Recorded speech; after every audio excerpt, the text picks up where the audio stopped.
بسم الله الرحمن الرحيم. الحمد لله رب العالمين، والصلاة والسلام على أشرف الأنبياء والسيد المرسلين وعلى آله وصحبه أجمعين. فأعوذ بالله من الشيطان الرجيم. بسم الله الرحمن الرحيم. ولهن مثل الذي عليهن بالمعروف وللرجال عليهن درجة والله عزيز حكيم. ان عورتوں کے بھی کچھ حقوق ہیں جس طرح تمہارے حقوق ان عورتوں پر ہیں. وللرجال عليهن درجة، اگرچہ مردوں کا درجہ بلند ہے جو کہ شریعت نے کیا ہے. واللہ عزیز حکیم، اور غالب تو اللہ کی ذات ہے اور اس حکمت کو اللہ ہی جانتے ہیں، وہی حکمت والا ہے. گزشتہ سے پیوستہ پچھلی مجلس میں ہم نے خاوند کے حقوق کے متعلق گفتگو کی تھی.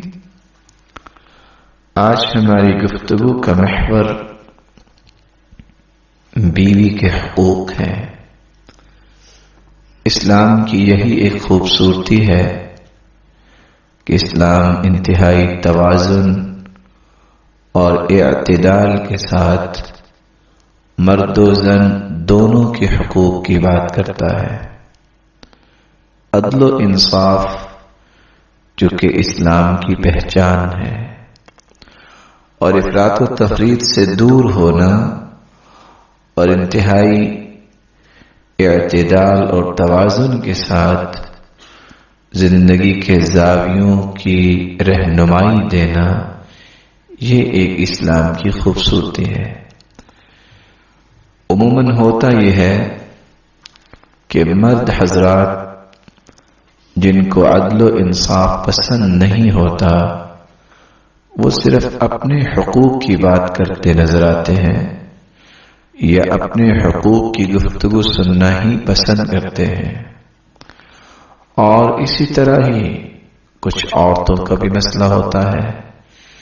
لیکن ایک سچا مومن جس کا اللہ پر ایمان ہو، جس کا آخرت پر ایمان ہو، تو اس کو یہ بات کبھی بھی پسند نہیں ہوئی کہ وہ کسی کے حقوق کو پامال کرے. وہ اس حدیث کو ہر وقت یاد رکھتا ہے جو رسول اللہ صلی اللہ علیہ وسلم نے صحابہ کو سمجھائی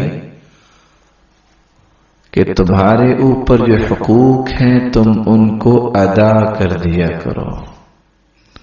وَتَسْأَلُونَ اللَّهَ الَّذِي لَكُمْ، اور وہ حقوق جو تمہارے ہیں تم اللہ کے سامنے اس کا مطالبہ رکھو. جب تم اپنے حقوق کی ادائیگی کرو گے تو اس کے نتیجے میں اللہ رب العزت تمہارے حقوق کی حفاظت فرمائیں گے. اسلام نے چونکہ یہ بات بیان کی ہے، من عمل صالحا من ذکر او انثى وهو مؤمن فَلَنُحْيِيَنَّهُ حَيَاةً طَيِّبَةً، کوئی مرد ہو یا عورت ہو، دونوں میں سے کوئی بھی نیکی کرے اجر برابر کا ہے. بلکہ اللہ تعالیٰ نے قرآن مجید میں تذکرے میں بھی دونوں کا ہی بیان کیا. ان المسلمین والمسلمات والمؤمنین والمؤمنات والقانتین والقانتات، جہاں مردوں کا تذکرہ کیا ہے وہاں عورتوں کا بھی تذکرہ کیا ہے. بلکہ اللہ تعالیٰ نے انسانیت کی جب ابتدا فرمائی تو وہاں بھی کیا فرمایا؟ اِنَّا خَلَقْنَاكُم مِّن ذَكَرٍ وَأُنثَىٰ، ہم نے تمہیں ایک مرد اور عورت سے پیدا کیا.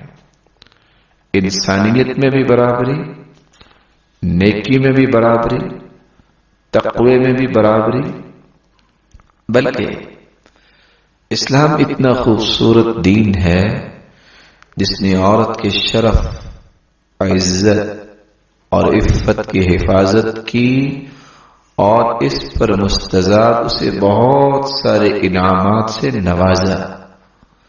رسول اللہ صلی اللہ علیہ وسلم نے کتنی خوبصورت بات یہ کہی جب صحابی نے سوال کیا من احق الناس بحسن صحابتی، میرے اچھے سلوک کا سب سے زیادہ حقدار کون ہے؟